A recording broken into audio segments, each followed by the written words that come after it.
Yeah. 1992 World Cup, that's 28 years ago. At that stage, I felt like the father of fielding. Now I feel more like the grandfather, Dada. Not Mr. Ganguly, not older brother, but now grandfather of fielding. So there have been many generations that have come through, and the most amazing thing for me is just how the focus has been on fielding. You know, I started playing cricket for South Africa at that World Cup. Was the first time I had a passport. We still were in an apartheid regime, so we were a pariah state. There was economic sanctions and sporting sanctions, but the cricket body had got together. Dr. Ali Bacher was the CEO and head administrator, chief administrator of cricket in South Africa, and he understood the fact that transformation was required and was coming. And he had the vision and the foresight to join the cricket boards together, the non-white and the white cricket boards together. And we were the only sporting code that was allowed to play international sport pre-democracy, pre-1994. So that 1992 World Cup, I mean, people keep asking me, was it a dream to play for your country? I could honestly have told them that there wasn't even a dream. There was not a dream to play for South Africa. So how have things changed? And if you think of that 1992 World Cup, that particular run out of Inzamam, I mean, the reason why I threw myself instead of the ball at the stumps, I didn't back my accuracy with the throw. You know, we didn't have a fielding coach. With Mumbai Indians for 9 seasons, our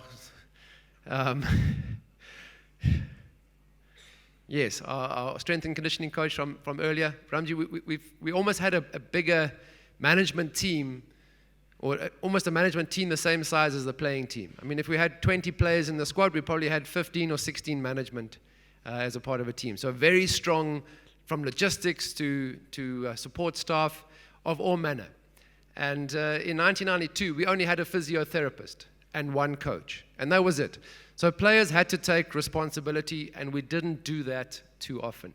And I think what is really, really important now, and was interesting listening to Bala talk about how he, as a fast bowler, had to start doing his own research into that. What we're trying to achieve now with GSIC is create this ecosystem where if you get to state level, if you get to international level as a young sportsman or woman in this country, in any sport, it's almost too late. Not too late with regards to, you know, achieving success, but we're talking about preventing injuries. If you haven't laid that foundation in your youth and growing up, setting those sort of blocks from an early age, you are going to come into trouble, because the intensity, the work ethic required, or the workload required is going to start doing damage. So, you know, Ranji Trophy now, from a cricketing perspective, there's 28 state teams?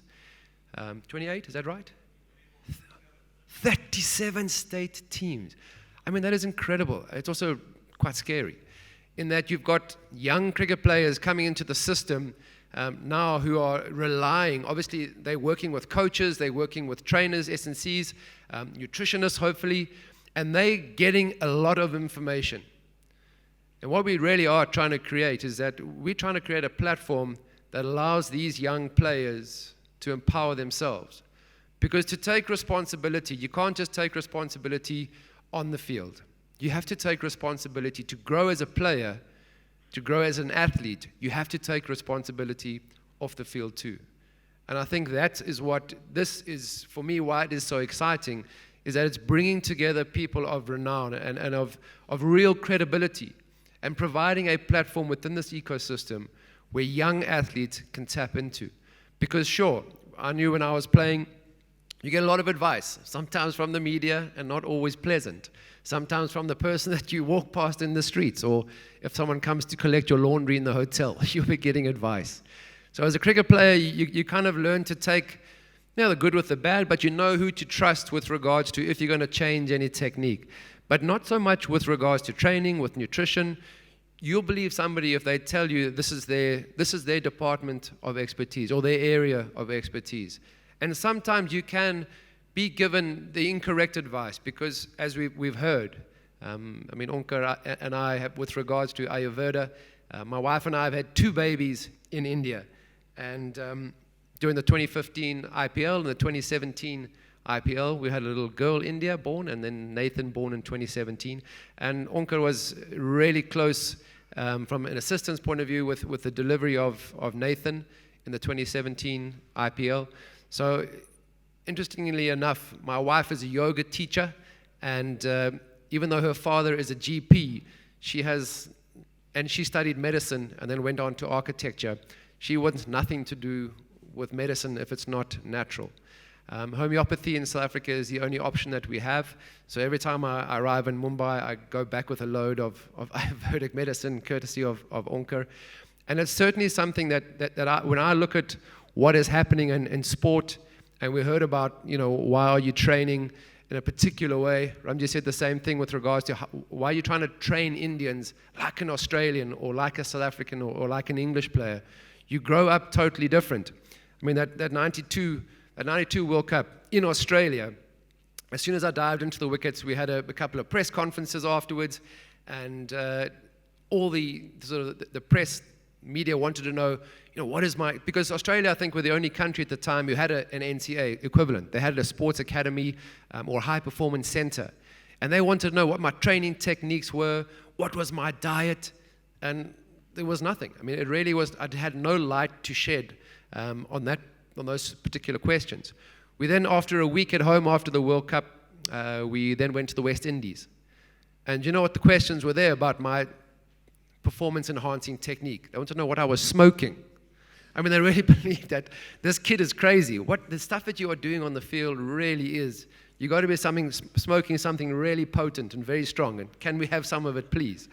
So Australia were very scientific in wanting to sort of dissimulate what am I doing and break it down as to, is it a training program, is it a diet, is it a combination of that? So I think with regards to training techniques, with regards to nutrition, is that there's 1,000 years of incredible, from yoga to Ayurveda, from nutrition and exercise techniques that's inherent in an Indian philosophy, in an Indian makeup. So why start making us train us? Yeah, I'm calling us us. So why start making us train like Australians or like South Africans? It has to be really, really specific. And if I look at the fielding, I think that from a fielding pattern is that I spent my entire career, I mean, that's from 1992, not a long time, until 2003, those 11 years. Originally, before that, the focus was on slip fielding, short leg fielding in India, all around the bat. In Test cricket, even in 50-over cricket, there were hardly any restrictions on where the fielders were placed for a certain amount of time. No power plays. Fielding restrictions weren't even considered. You could have almost all 10 fielders or 9 fielders out on the boundary if you wanted to. So I think what we've seen from a change point of view is that I spent my entire career within that 30-yard circle. I didn't have to move unless I was chasing the ball to the boundary. And remember then, the boundary field, from a boundary fielding point of view, if you were fielding on the boundary, it was generally a concrete wall. In Perth, you could actually lean on the concrete wall and take a catch outside the boundary. In Durban, when I was playing, we had these wooden picket fences, and if you slid for the ball on the boundary, you had to learn to keep your leg, because the wooden plinths had a gap this wide. You had to make sure you hit the fence at that angle, not because at that angle your foot would go straight through the gap between the wood. So now, unfortunately, because so much focus is now on boundary fielding, we spend a lot of time because of T20 cricket, because of power plays. The main focus is on your power play, your hot spots, your hot zones. Your better fielders are now on the boundary. So that for me is a concern, because from an injury point of view, as a fielding coach, I certainly have caused a few injuries. I've broken Herschel Gibbs's finger when he played the one season for Mumbai Indians. So it's not just me bullying or picking on the young Indian players. It's unfortunately, I have a tendency, and it was great to hear about it earlier. Dr. Irani spoke about perfect, or your technique. The way that you practice is so important. And we heard as well about how the Indian players, if they're not performing, they work longer and longer hours. They practice really hard. And you think about an IPL, it's March, April, May. I mean, it's the hottest time of the year here in India. And none of the players are shirking. None of them. So if they've spent 2 hours in the nets, there's no ways they've got energy for another hour of fielding. Because the brain is very clever. and it knows how to take shortcuts. It certainly works out how to take a shortcut. So I was also, as a fielding coach, I was more concerned about, let me focus on a 5 to 7 minutes of high intensity, but practice like you're playing in a match. Because that's the only way you can put your body under the same stress, put yourself under the same pressure, as opposed to a half-an-hour session with 5 guys standing around catching one ball every 3 minutes. So my intensity at practice was trying to simulate a match situation, especially for some of the younger players who were coming through the system and coming through the ranks. But the frustration from that was that a lot of the youngsters at state cricket, fielding wasn't a massive focus, and in the first 10 days, lots of shoulder injuries, because in T20, you're looking to save every run. It's not just about boundaries and sixes. It's about stealing a second run to the fielder on the boundary. So for me, focus is on the throwing technique as well. And it was interesting watching the slides this morning, listening to the presentation. Dr. Sood, he put up the presentation on throwing technique. Do you guys remember that throwing technique? There was sort of 5 or 6 positions. And here in 1.2 billion cricket supporters, he used a slide of a baseball fielder, which just shows, how little we focus on throwing in a cricket country, that we have to use a baseball technique to demonstrate how you should be throwing. But the interesting thing there, and again, Rajat spoke about the functional training. For me, I've always spoken about your power comes from the ground up. And I think that my biggest regret, or my biggest concern in India, is that because cricket is such an opportunity for many youngsters to now play and be successful and have a career and earn a good salary, is that they just focus on cricket. And sure, in South Africa are now hosting England, and one of the opening batsmen, just before the test match started, they had a warm-up game of football, twisted an ankle or knee. I'm not too sure what he's done. Doc, you might be getting a call when they get back from Birmingham. And now suddenly they've lost one of their test opening batsmen to football games. So people keep saying, well, you mustn't play football. I'm trying to encourage young Indian athletes, especially cricket players, to play as many different sports as possible. Sure, a lot of the players now, they run straight lines very well. But fielding is not a linear game. It's very much a lateral movement requirement. So if they're not playing other sports, and I don't mean seriously, the English cricket team obviously are keen footballers, and they obviously play a very serious brand of football in their warm-ups. So for me, it was more about, can we do training where a fielding drill, we can play hand soccer, because that involves rolling the ball on the ground, bouncing the tennis ball, practicing catching, practicing moving sideways. So it's doing everything that I'm required. But if we look at the focus now from a fielding point of view, because of the focus on the boundary riding, the importance of the boundary riding, that's where we're picking up injuries. So someone like a Kyron Pollard, if he's now trying to take a catch above his head, he's running around the boundary, he doesn't know exactly where the rope is.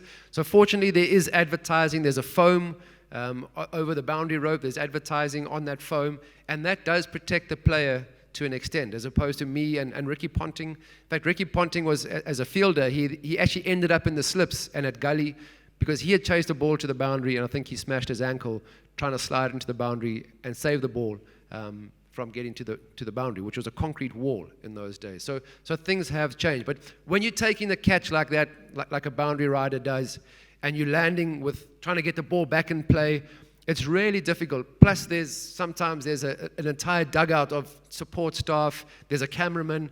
You often land at really difficult angles, or you put your ankles and your knees on or even your back. That's where we're seeing, from a fielding point of view, a lot of the injuries. And again, as I said earlier, from a throwing point of view, not enough young players. They're just told now, because we're putting them under pressure, we want them to throw the ball hard and flat. They're just trying to force the ball. They haven't been shown how to use their entire body. There was reference to a Federer and his training technique, but if you see someone serve a tennis ball, they don't just stand here and pop it across the net. They use everything from the ground up, basically, to generate their power and their timing. And that's what sort of the focus that I've had as a fielding coach, is that how can a little guy like myself dive to my knees and not even get up onto my feet again, but still throw with power and accuracy in the circle, because I can use all my body from the ground up. So as an ex-cricket player, it's really important from my conversation, because there is no fielding coaching manual, amazingly. I mean, I'm probably the least qualified coach in all of cricket, just because I played cricket for 11 years. I didn't specialize in fielding. It was something that I loved to do. And by default, became a pretty decent fielder. But I think that the biggest frustration for me and a big concern for me is that I always know for the first week of an IPL tournament, the first week of camp before the tournament starts, I'm going to have the physiotherapist knocking on my door saying, Jhonty, here are 4 players. Please don't overload them tomorrow at practice. Give them 3 or 4 days rest because their shoulders are sore, their elbows are hurting because you're making them throw too much. And that's just in 5 minutes of throwing. So from a technique point of view, after 2 weeks, I see the improvement, I see the strength because they're using correct techniques. 10 months later, at the next IPL, the same young players come and we start again. And that for me is so frustrating.